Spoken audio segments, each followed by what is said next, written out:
I'm Shell, a modest office worker at a medium-sized company. I met my husband Kyler through work 2 years ago, and we hit it off right away. We started dating without knowing much about each other, but we had a good time. We made time for dates and gradually got to know each other better. I couldn't deny that I started to see him as a good person. He was kind and gentle, always attentive to my needs and concerns. I felt like I could be happy with him. We didn't take long to feel this way, and he proposed after just 4 months of dating. Thanks to a stable job at a big corporation, the engagement ring he gave me had a sparkling diamond that left me mesmerized. I accepted his proposal, and we quickly found a place to live together and started planning our wedding. I was looking forward to a grand wedding, but Kyler wanted to keep it small. In the end, we had a modest ceremony with just close family and friends. It's been almost 3 years since we started living together. I'm now 26, still working, and we don't have kids yet. I wanted to work a bit more, and Kyler wasn't keen on having kids either. Well, I took it positively, thinking it just meant more time for the two of us. But I was starting to want a child, as we were about to celebrate our 3rd Thanksgiving together. Hey, Thanksgiving is coming up. What should we do? I asked Kyler, who was engrossed in his phone. He gave a non-committal H and said nothing more. I'd like to see your family soon, I continued, a bit annoyed at his lack of response. I have work, he finally said, looking up from his phone. But you haven't been back home in ages, I pointed out. I hadn't seen my in-laws since the wedding 2 years ago. Every time a long holiday came up, I'd suggest going home, but Kyler would insist he had work. I even offered to go alone, but he opposed it, saying it would be awkward for me and that his sister didn't like me for some reason. So I couldn't just go to his family's home. He wouldn't even give me their phone number, saying he'd handle it. Well, it wasn't like I wouldn't be able to see her forever, so I decided I'd get her contact info when I saw her someday. Is Thanksgiving a work day for you? What about Christmas? At a normal workplace, Thanksgiving and Christmas would be days off, but my husband's workplace doesn't always have holidays. Although Saturdays and Sundays are technically days off for him.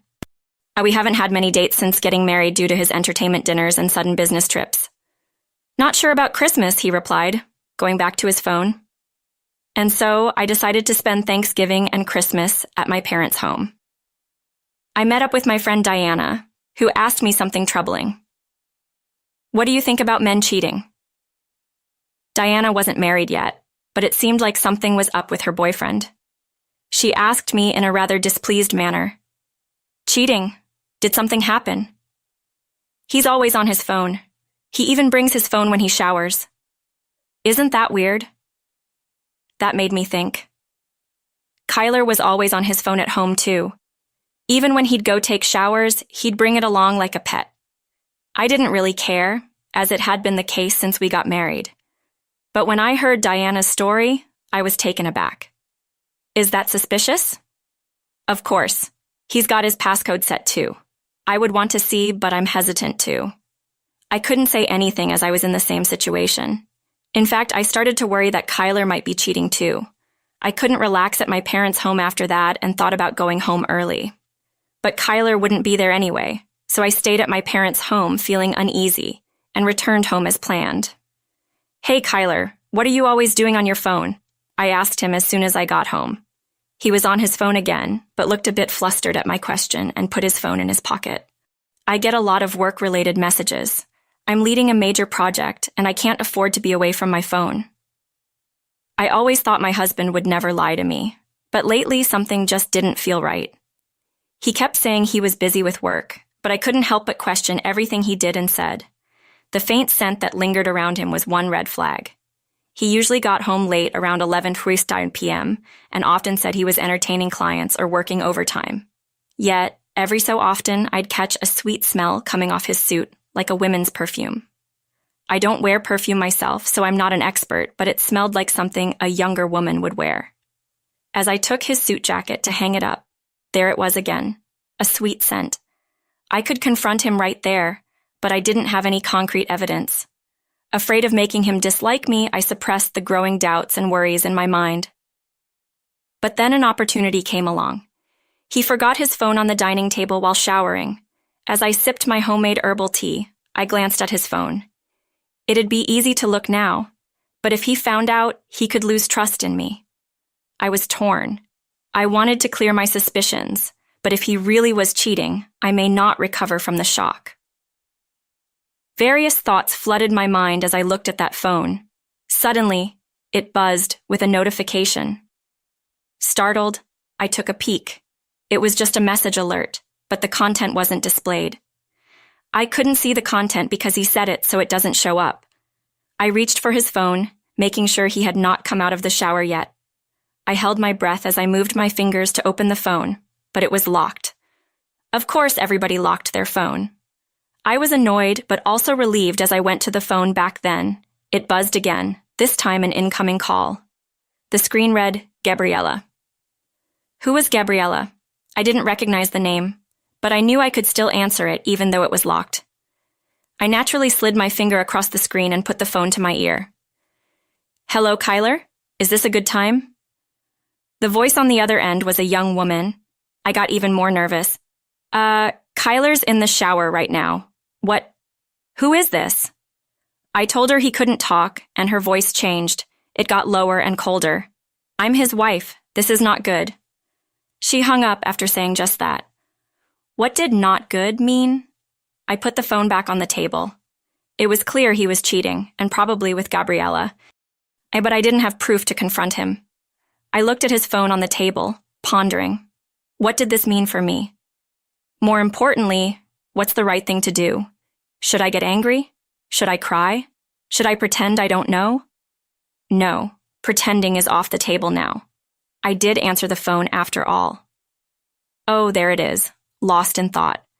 I didn't notice him come out of the shower. I caught my husband reaching for his phone and looked at him.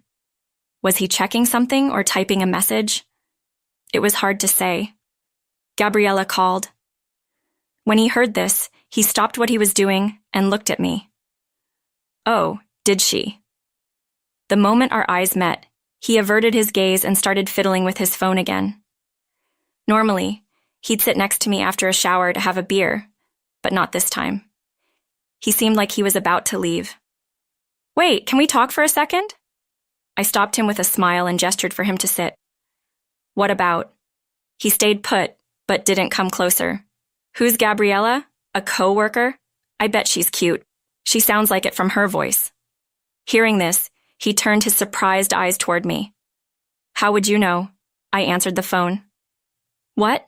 As I continued speaking cheerfully, his expression transitioned from surprise to what looked like anger. He stepped towards me and pulled my hand. What's the big idea answering my call like that? I had never heard my husband raise his voice like that before. Though taken aback by his sudden change, I knew I couldn't back down. I stood up, looked him in the eye, and asked, What's your relationship with this Gabriella person? We've never had a fight since we met. Maybe that's why he looked surprised for a moment. She's just a co-worker. His voice softened and he sat down on a nearby chair. I sat back down too. I couldn't press him further. At this point, I'd have to gather evidence later. Just then, his phone rang again. Another call. I asked, noticing his troubled expression as he looked at the screen. He nodded and started to get up, but I grabbed his hand. Answer it on speaker here. If it's work-related, you can turn off the speaker. I suspected it was Gabriella again. I instructed him to let me hear the voice and content. He sat back down and reluctantly answered the call. Kyler, what was that message about? The voice from the speaker was his mother's. So it was his mom. I felt a bit relieved, but he didn't respond, his face turning pale. I nudged him to continue the conversation, but he remained silent. Are you listening? What's this about Rel being dad? Tell us where to go. Your father and I are coming to see you right now. His mother raised her voice, frustrated by his silence. I was shocked. What's going on? I'm right here. I looked at my husband, who was trembling, gripping his phone. I'm alive. A moment of silence followed. What, Relly? What's going on? His mother sounded just as confused. I was equally puzzled. Why did she think I was dead? What's going on? Kyler texted me saying you passed away and that he'd handle the funeral alone and that I didn't need to show up. This made no sense. Was it a spam text or something? I briefly thought, but Kyler's trembling suggested he actually did contact his mother. "I'm coming over tomorrow." His mother, still confused but seeing no other way to proceed, hung up.